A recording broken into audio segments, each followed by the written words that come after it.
The first question you tend to get asked when you meet someone at a party is, "So what do you do?" And according to how impressive your answer is, people are either really keen to get to know you better or swiftly leave you behind by the nuts.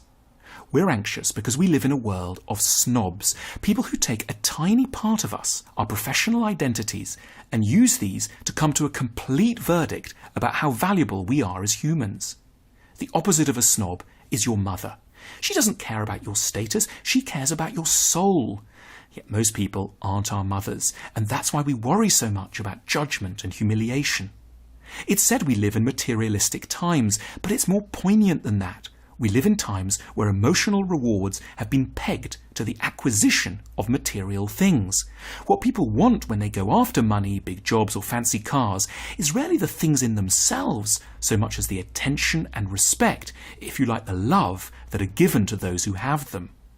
Next time you see a guy driving by in a Ferrari, don't think it's someone unusually greedy. Think it's someone with a particularly intense vulnerability and need for love.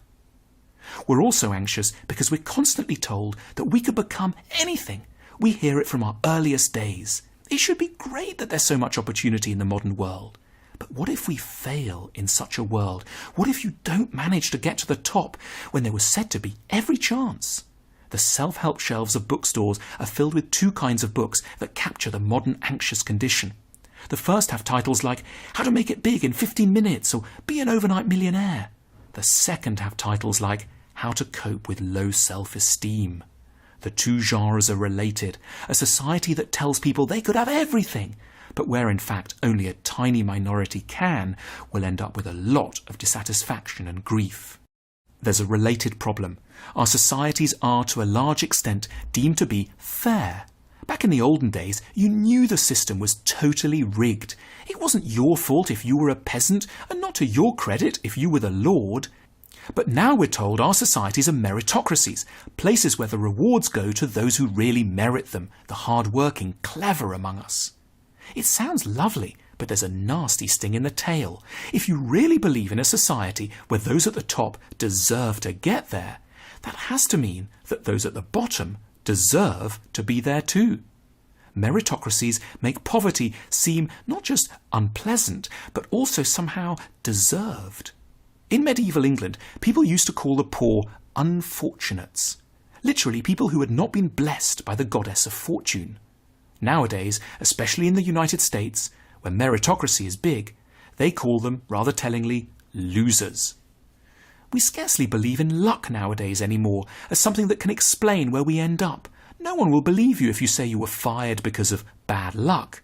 Your professional position has become the central verdict on your character. No wonder suicide rates rise exponentially the moment a society joins the so-called modern world. How can we cope? Well, first off, by refusing to believe that any society really ever can be meritocratic.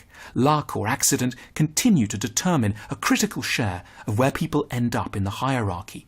Treat no one, not least yourself, as though they entirely deserve to be where they are.